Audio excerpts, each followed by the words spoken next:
Welcome to Liberty Matters. My name is Dan Liddicott, and with me today is Harley Dalton, who is a National Young Libertarians Coordinator for the Libertarian Party. Thanks for joining us. Evening, Dan. How's it going? It's going really well, and we're not going to talk too much about why we're starting this podcast a little bit later. I have no idea what you're talking about. I gather there was a sporting event on which had no interest for us, and I'm just looking down at my phone here, and I've just seen a notification come up at the top say heartbreak. So it's still raw. It's still raw. It is a little bit raw. I confess. I always find these situations very agonising. But to be fair, we got much further than we have for a long, long time. So I'll mention the word football, and then we shall move on. Indeed. Because I suppose in many ways, if your sport is politics, as it is for me, and probably for you as well, what an amazing week we've just had in politics. I mean, it was good for waiting the few weeks we did to do this. Goodness, if it were possible, I'm more excited about what was going on the last couple of days than general election night, which I'm normally very excited about. Yeah, I mean, it's been one for the definitely one for the papers. They've enjoyed giving their 2 cents, and obviously the pages that I've been running and the Libertarian Party have been running have been firing off live updates, basically waiting for the government to collapse. Hasn't happened yet, but fingers crossed. Well, yeah, I mean, and that's a really good point to start on, because in some ways, yes, we would find that a sort of refreshing comeuppance for what, to me anyway, seems very dastardly sort of duplicitous behaviour. But on the other hand, does it take us out of the frying pan and into the fire if the government does collapse? Well, quite possibly. I mean, the thing about this is that the government doesn't really have any, as far as I'm aware, any obligation to call a general election. So they're still protected by the Fixed Term Parliaments Act, and they've still technically got their majority with the DUP backing them up. So if they were to get rid of Theresa May, I don't see an immediate threat of Jeremy Corbyn being in office. That said, Theresa May seems to have, for now at least, hung on by the skin of her nails to the leadership position, and so well, is that worse? Considering what we've seen come out of Chequers this week, and considering how poor and how uninspiring a leader she's been for the Conservatives, it could be just as bad for British politics to see May continue on for another 3 years. And that's a very good point, because it's clear that she's got absolutely no qualms about taking the direction it's going. So if you're a Brexiteer, as I am and as the Libertarian Party is, then I don't see how we can gain anything by retaining May in office, certainly from our point of view. Yeah, exactly. I mean, there are much better, much more charismatic candidates on the Tory, what you might say, the front bench of the betting. My personal choice wouldn't be Jacob Rees-Mogg, who seems to be the favourite for Libertarians. I don't think, I mean, one of the reasons, as I'm sure we'll get to later, one of the reasons I joined the Libertarian Party is because I thought that there was no hope for incrementalism within the Tory party, but certainly there are some good candidates. I mean, Michael Gove would be the choice that I go for. David Davis, Boris Johnson, maybe not so much. There are a small sort of coterie of potentially good leaders, or at least potentially stable leaders. But whether we see them or not is up for debate at the moment. It is rather. And interestingly enough, since Donald Trump is coming tomorrow, just to sort of link those two topics briefly, we're going to come on to him later. We don't get to have such a say in who the leader of our government is in the same way the voters in the US do. I know they have electoral college and all of that, but it's much closer to being able to choose and vote for your head of state We don't get to do that. That's whether May is replaced or not. It's got nothing to do with the average voter on the street, and unless it meets certain conditions, it's not even anything to do with average members of the Conservative Party either.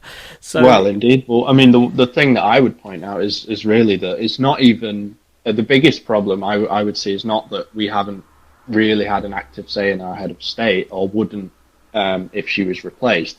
It's that actually the country doesn't even seem to have an active say in the direction of government. The Conservative Manifesto, and I wrote quite a lengthy review on a website, which if anyone wants it, they can post it in the comments, and I'll send it to them. But they made several promises in that manifesto, and it wasn't a good manifesto, but they made several very clear promises on Brexit.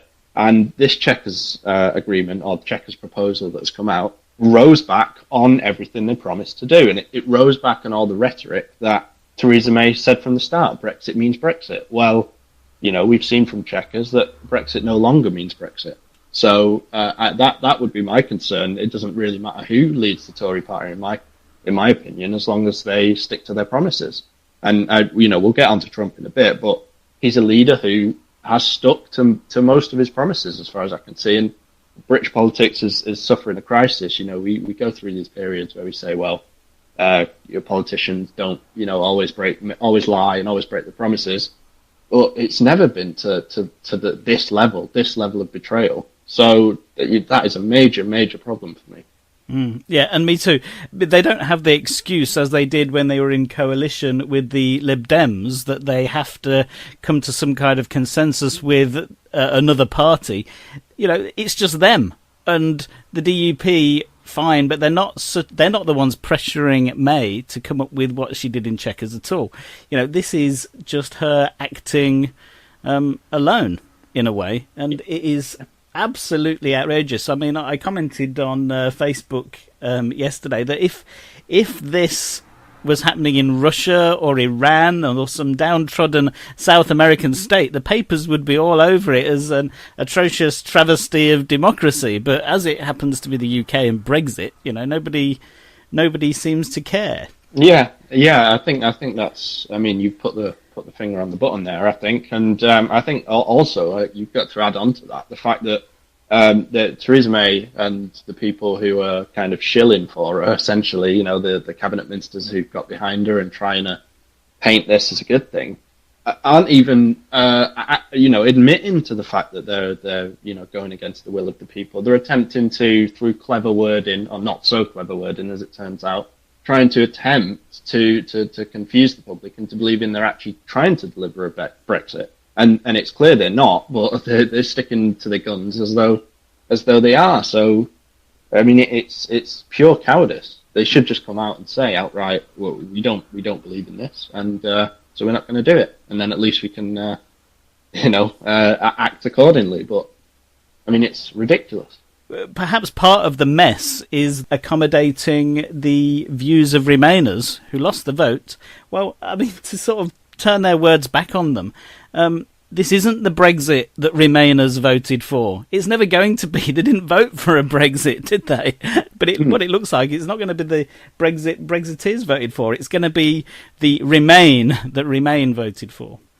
Yeah, and I'm not exactly sure. I mean, as it stands now, I'm not exactly sure what more say they want in the matter. I mean, the Prime Minister is Remain, the Chancellor is Remain, the Foreign Secretary is Remain, the Health Secretary, I believe, is Remain now. The Brexit Secretary, Dominic Raab, I believe he was for Remain. I'm not entirely sure on that. Most of the front-line politicians in British politics, well, most of the Parliament are for Remain. What say are they not getting in this process? Well, precisely. They've got all the say, haven't they? Because, ever since Andrea Leadsom stepped down from the Tory party leadership challenge, it became a coronation. And that decision to step down meant that none of the Tory party membership got to have a say in who the leader was going to be.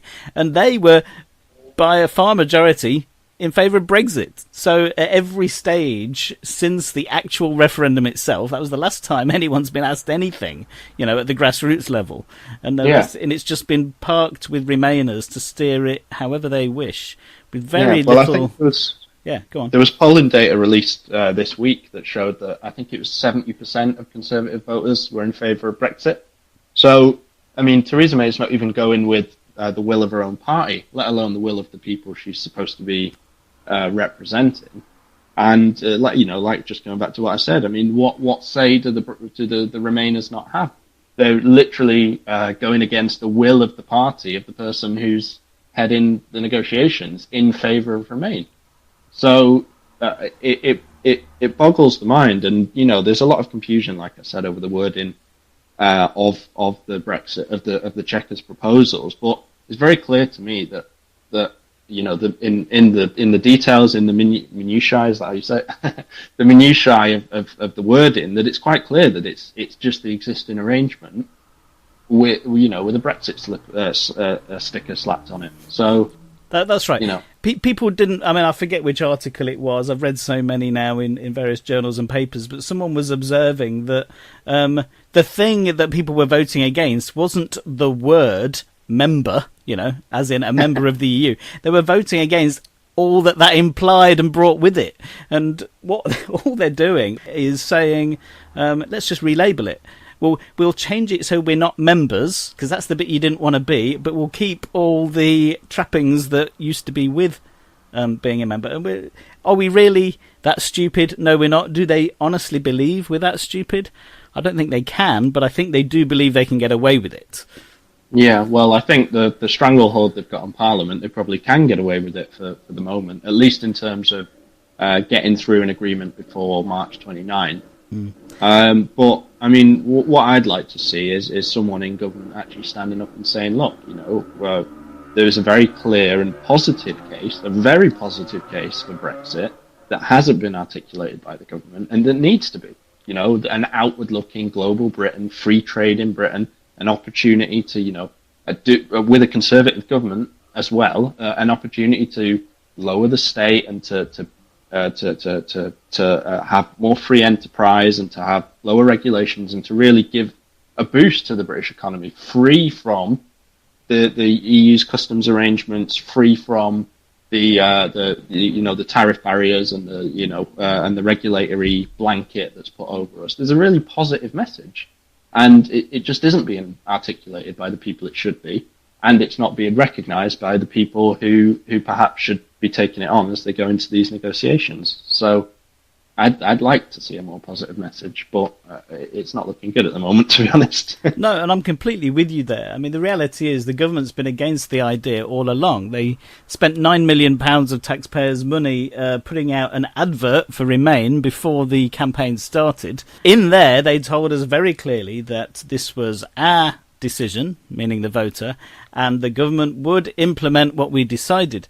And I've come to conclude that when they put that into that leaflet that they sent out, they thought it was a threat. Yeah. But all the people who voted Brexit took it as a promise, and now it's backfired on them, and they realise, they really do want to leave. My goodness, we were trying to scare them into staying, and it didn't work. But I do wonder, have the resignations that have taken place, Davies, Johnson, all the ministers who were pro-Brexit have resigned. We've now got 100% Remain in government. Was that a mistake, or do you think it was a necessary, principled move to be able to fight the efforts to keep us in? Well, I actually think we're probably going to need hindsight on this, because when the resignation started, I thought, well, this is it. This is it for May, and I thought the resignations were calculated for that purpose, to try and kind of get a bit of momentum up and. I hate saying that word nowadays.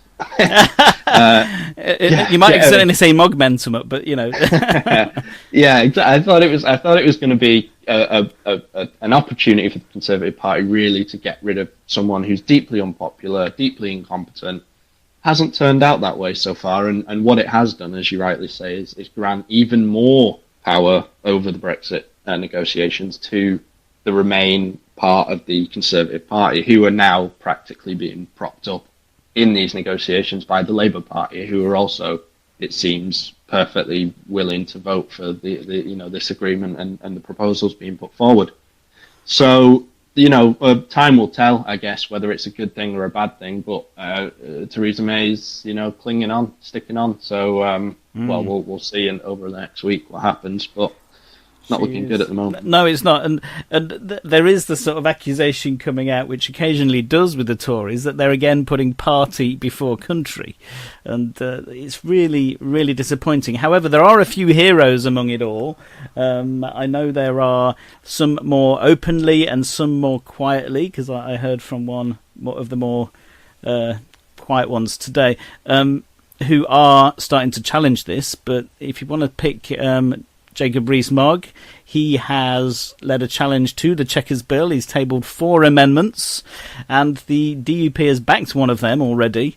Do you think perhaps there will be enough of the backbencher rebellion? And it's strange to call it a rebellion, isn't it? Because actually they're the ones who are sticking to the promise in the manifesto and for the referendum. But do you think there might be enough to actually change enough of this to make it more palatable? Quite possibly. There are several things in the Chequers Agreement that need to be changed.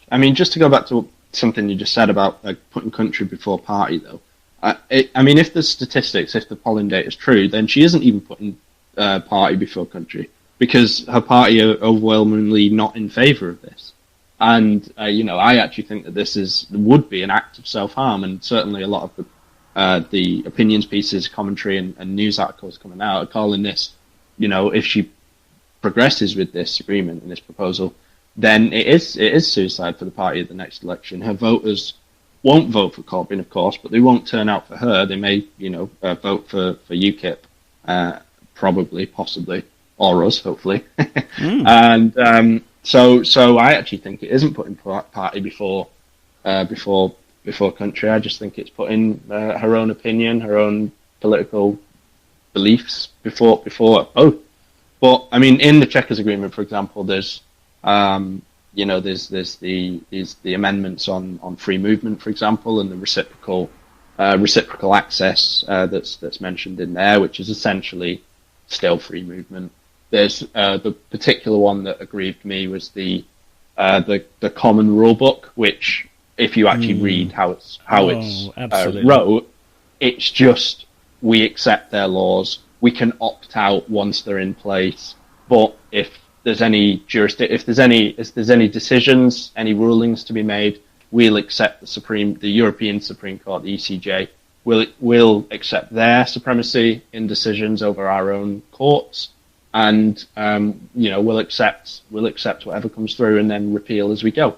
I don't think that's right. The UK's domestic market should not be being ruled by EU laws continually. That seems to me to be a red line. That seems to me to be precisely the reason we're leaving the European Union. So how can you continue with the cornerstone of the economic case against the European Union? It doesn't make any sense. No, it doesn't, and this is why, I suppose, so many people see it as treachery, and not merely, just it could go one way or the other. And thinking about what you're saying there, of course, it makes no sense from any way you look at it. There is absolutely no reason in the world why the whole of UK industry needs to adhere to those rules if they've got absolutely no intention of exporting to the EU. None at all. Yeah, and that's the whole point. And it's normal. I've had people online today trying to argue that we're having our cake and eating it. We've got everything we wanted, and that we're just splitting hairs. But I've heard that as well, because we can opt out. It's like, well, do you know what I mean? We could opt out by leaving. That was our opt out. Do you know what I mean? The whole economic case of Brexit rests on the ability to opt out completely and do things our own way. And if we want to trade with the European Union, then the countries that trade with the European Union can follow the European Union's regulations and opt in in a one-to-one basis. And the same with trading with Brazil or with Switzerland or with the United States. That's the case for Brexit. That's the economic case for Brexit. Yeah. The ability to be more free, to be more open, to be a mercantilist, open global trading nation. That was the argument. That was the case. That's and right. This is not that. that it's objectively not that. Yeah, absolutely. The default position, as you've so eloquently described it, should be we have opted out. And if we want to sell you something, EU, we'll follow your rules. But that's normal with anyone we want to sell for. It didn't even need mentioning if that was all it meant. So, I'm urging any Remainers who are listening to get that one. That is not what it is. We have been opted in unnecessarily to an awful lot of regulation. Yeah, exactly. Because, the distinction here is that we had the Great Withdrawal Bill, or whatever it was called. And the idea of that was that EU laws currently on the books would be passed into UK laws and then would be part of the UK's sort of legislative and regulatory network, if you like. And that's right. There's a kind of snapshot of where we're at right now. Yeah, exactly. Yeah. And you could sort of say, well, okay, fine. I wouldn't personally do that, but that's what they were doing. You can work on that. But what they're doing, what it appears to me that they're doing, is that's going to happen on a rolling basis. So we're not just going to have the EU laws we have now, but we're also going to have the EU laws that they want to put in next week, or 2 weeks later, or a month later, and on into the future until it gets changed. And so we have no say over that. And that seems to me to be an untenable position. Mm. Yeah, it is. And so, as you've explained, opposite to what, even the softest of Brexiteers would understand that. I don't imagine any Remainers will, because it wasn't the Brexit they voted for. So, where do we go from here?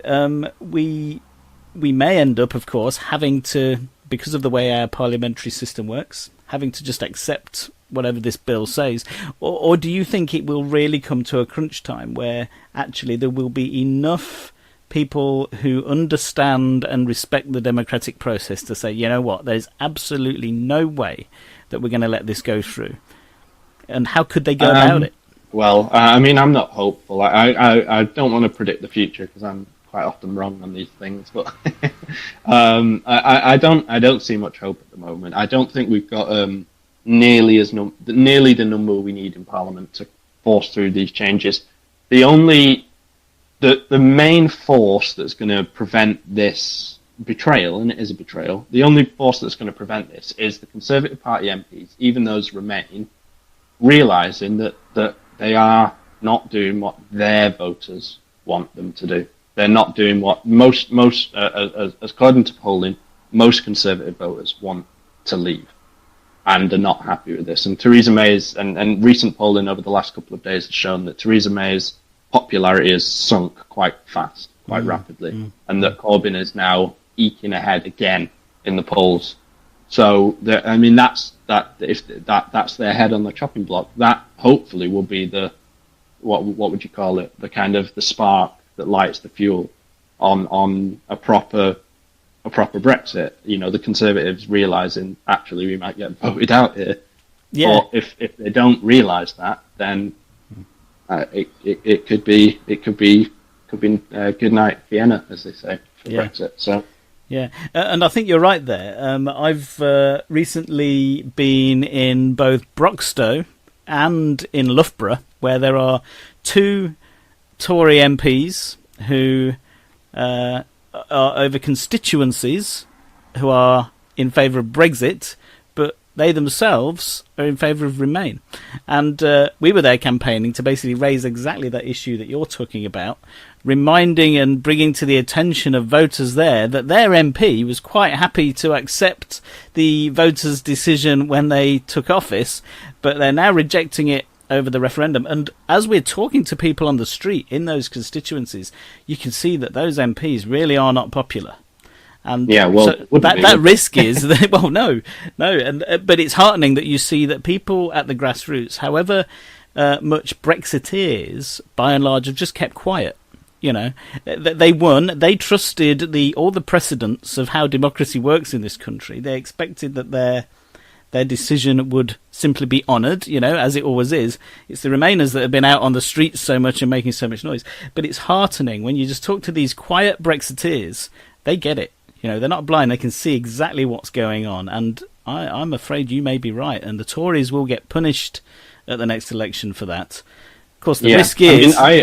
I hope. Yeah. Well, I know exactly what you're going to say. The risk is, it's a potentially fatal risk, Mr. Corbyn in office. But I mean, if they don't realise, then that's what's going to happen. We're going to have Mr. Corbyn in office. Not only going to have Mr. Corbyn in office, but not going to have even the proper Brexit.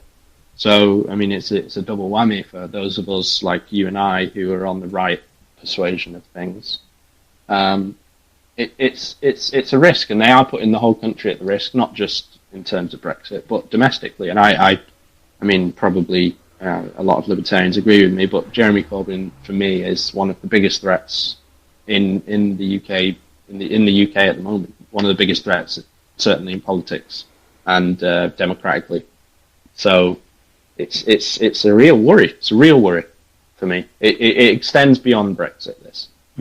And they can't afford to mess this up. No, we can't.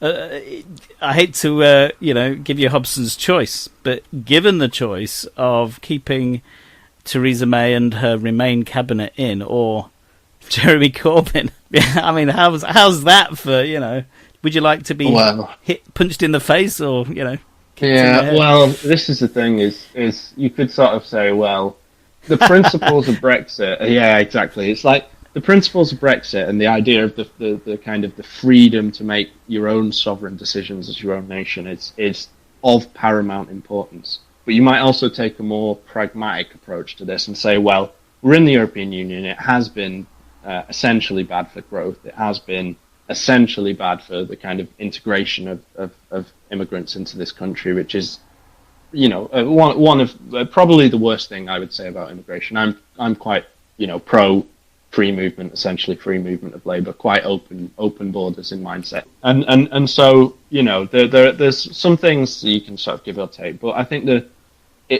it's been I think not so good for us to be in the European Union, but it could be worse, and that worse could be price controls, rent controls, nationalisations. So pragmatically speaking, I'd have to plump for Theresa May, but on principle, it would be difficult. It would be difficult in that sense. Do you think after all of this, or coming out of all of this, there'll be an awakening of how corrupt our political system has become? Perhaps there might be a resounding support for electoral reform and all those other things that seem to be batted about, or a proper written constitution. What are your thoughts on all of that? Well, me and you are in agreement on this. We support a written constitution. I think time has come for that, especially with the recent spate of hate speech and hate crime laws. I think we're in dire need of a First Amendment in this country. I personally want electoral reform. I've wanted it since the 2015 general election, when UKIP got 3.9 million votes and one MP. Utter disgrace that they should get so many votes and not have representation, and their voters completely disenfranchised. So, I'd love to see electoral reform, and it'll help small parties like us. So from the self-interest perspective as well, it'd be quite nice. But something has to give, because it's impossible in this climate, in this political setup, for other parties to break in, even as UKIP showed, 3.9 million votes. I mean, what more do you have to do? So, which I always find to change. Yeah, we do. And talking about change, then why don't we go on to another country that does have a different system? President Trump is coming to visit the UK. He's spoken with Angela Merkel and telling them how little they were spending on defence from a NATO point of view. Love it. I love when he does stuff like this. I was never a big. I kind of, if I was in the ballot box, if I was an American and in the ballot box, I probably would have. If I couldn't vote for Gary Johnson, I would have voted for Trump. But I really don't like him. I don't think he's the kind of libertarian-minded first person that we'd like in office over here, certainly. He's got a lot of character flaws, but he's so much fun. It's wonderful to watch his Twitter account. It's just amazing. And whenever he goes overseas, I just stay hooked to the news, because he's going to do something brilliant, and it's so much fun. So I am looking forward to him coming to the UK, actually. Yeah, me too. And what is so frankly embarrassing is the level of outrage that some people, I can only call them snowflakes, have, that a foreign president of who was democratically elected should dare to come and visit the UK. I've never known anything like it. I mean, you could count, all the visits we've had from leaders of corrupt, oppressive regimes, and no one's batted an eyelid, but someone democratically elected who is guilty of actually fulfilling the manifesto promises. Well, and they're all in outrage. Yeah, exactly. I mean, he has been fulfilling his promises. I'm surprised he's brave enough to come. What with Owen Jones protesting him and giving it big on Twitter, I'm surprised he has the courage to come to the UK with that sort of threat over his head. Well, I sent Owen a wet paper bag, and that'll keep him busy while Trump's here. But yeah, no, Donald Trump has, to his credit, I think what he's doing with tariffs at the moment is an abomination, but he has stuck to many of his promises. You've got to give that to him, and America is doing quite well economically, as far as I can see. So he's had what I'd say is a net positive effect so far. So, fair play to him, and all power to him, I think. But obviously he's got quite a lot of flaws, and we should be wary about those. But I think, what they're doing, the protests that are going to take place, don't, like as you rightly said, don't take place when the leaders of, Iran or Saudi Arabia pop over here. We don't protest that, but, the Speaker of the House will host some of them in the House of Commons, but, we can't welcome the leader of the free world with a little bit of respect. It's like, well, and we can fly a stupid blimp over London. It's juvenile. It's very juvenile. It is very juvenile, and I hope that the people who decided that was a good idea just reflect on it a bit later and realise how embarrassing the whole thing is. Of course, it opens up a big, many decades and centuries of precedent now are open. I understand there's going to be a Sadiq Khan blimp at some point. Nice, expensive one by the looks of it. Well, the problem is that if we were to fly a Sadiq Khan blimp, I don't think we'd be able to resist destroying our own creation. Because if I saw a Sadiq Khan blimp in the sky, it would be hard. What did you make of Donald's approach on NATO? Do you think he's got a fair point? With regards to defence spending, you mean? Yeah, from his point of view, most of the other NATO countries aren't spending enough, and they're all being propped up by the US, and he's a man for a good reciprocal deal. He doesn't think he's getting one. Yeah, well, he's 100% correct to feel that way. I mean, apart from the UK and a couple of others, the other countries aren't pulling the weight, and the United States does, as you rightly say, prop up other countries who don't make their commitments to NATO.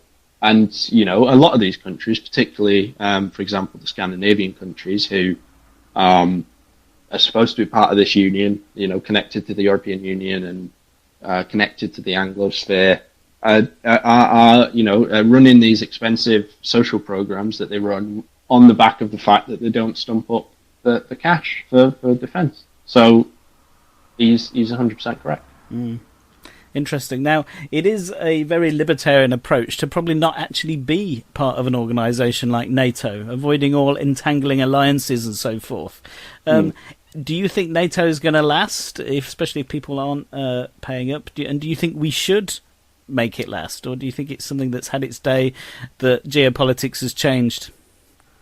Well, I'm not... Well, I think there's a difference between kind of sort of supranational entities that can do good, and then the supranational entities that actually try and impose strict rules on people. And I'm kind of open to the idea of, international alliances of the sort, and maybe even international alliances that have the kind of dedicated spending targets, especially if it's with regards to maintaining global peace.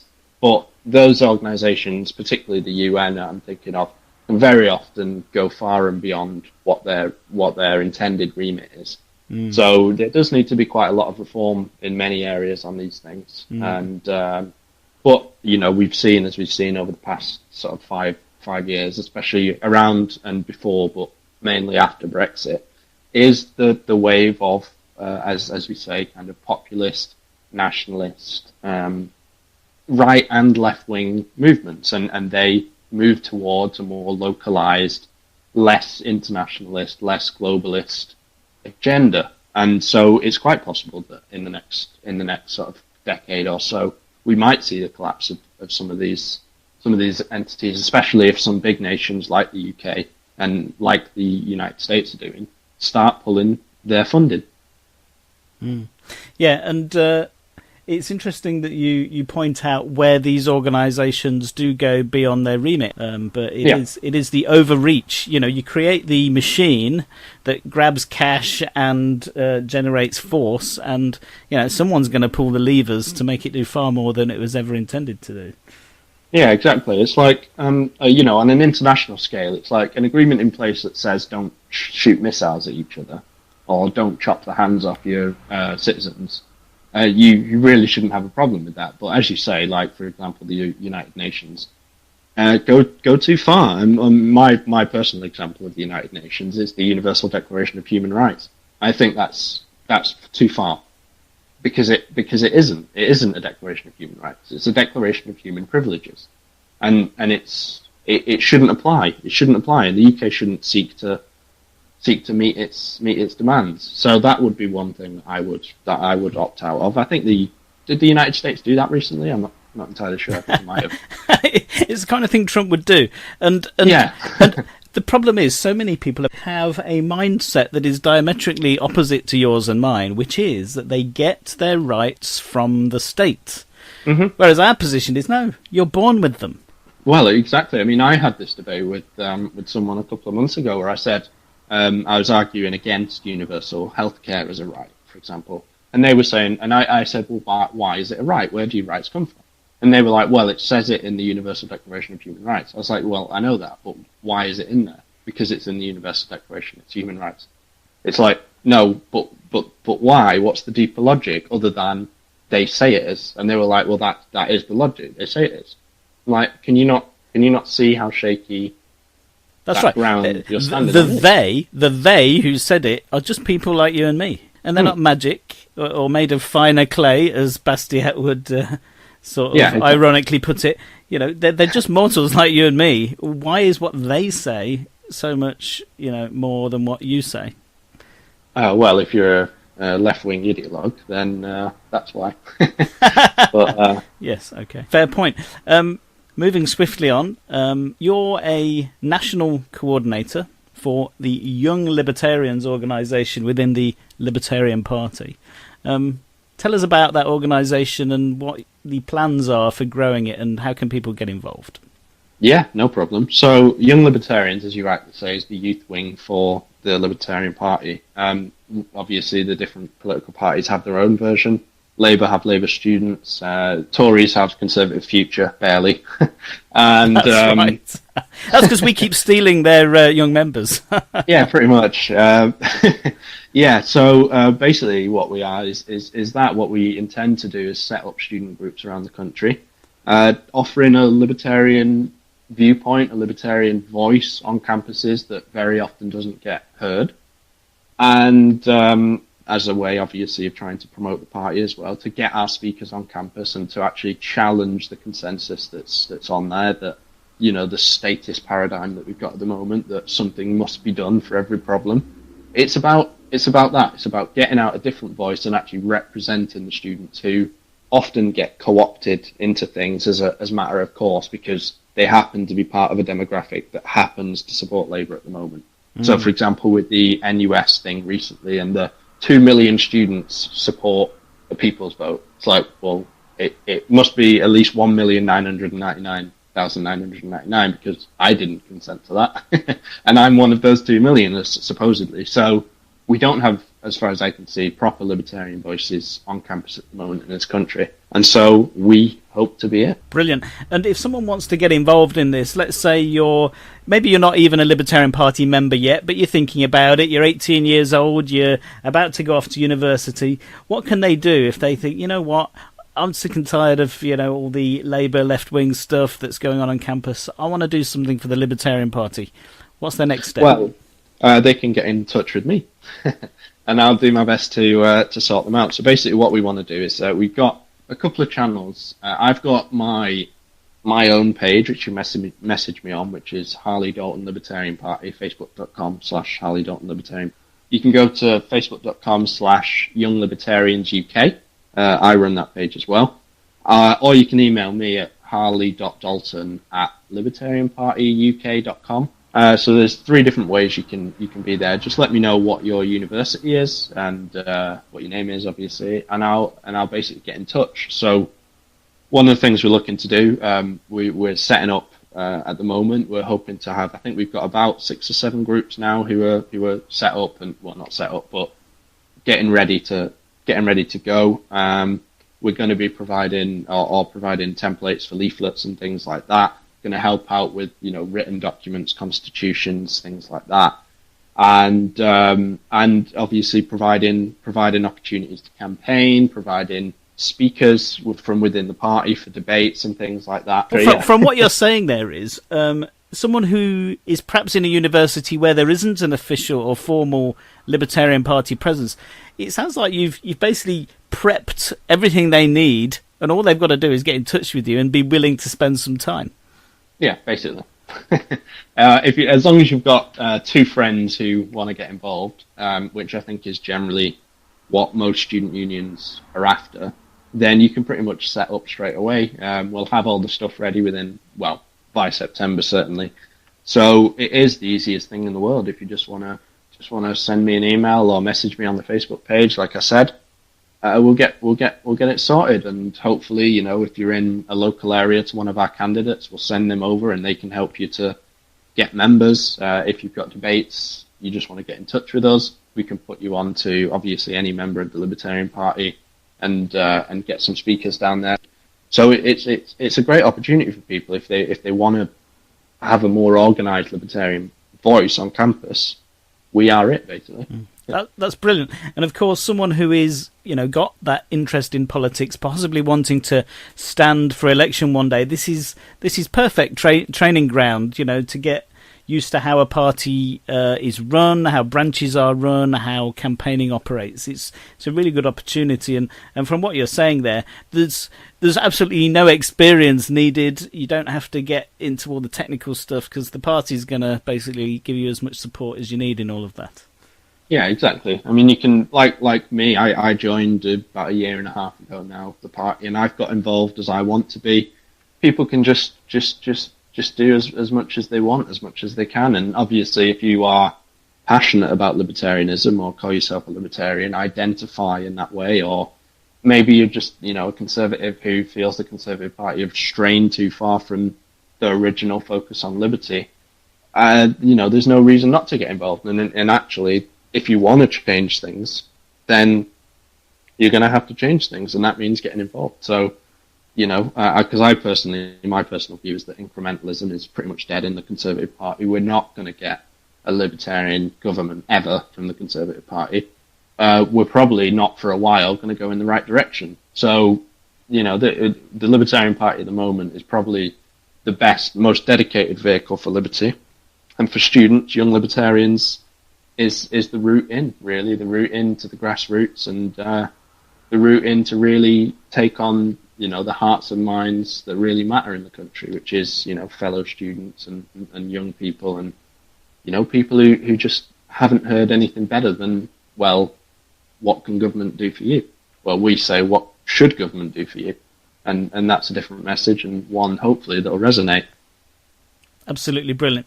Harley, I'm really grateful for you spending time to speak with me this evening. No problem. We're about out of time. So, just to reiterate, if you're a student who's going to be starting university in September, October this year, or perhaps you're going back for your second year, do get in touch with Harley. We'll put his details where we post this podcast, so you can contact him very easily. It's the perfect opportunity to make sure the voice of liberty is not lost on student campus. So thanks for listening. Harley, thanks for being here. No problem. Brilliant. And this is Dan Liddicott for Liberty Matters from the Libertarian Party. Welcome to Liberty Matters.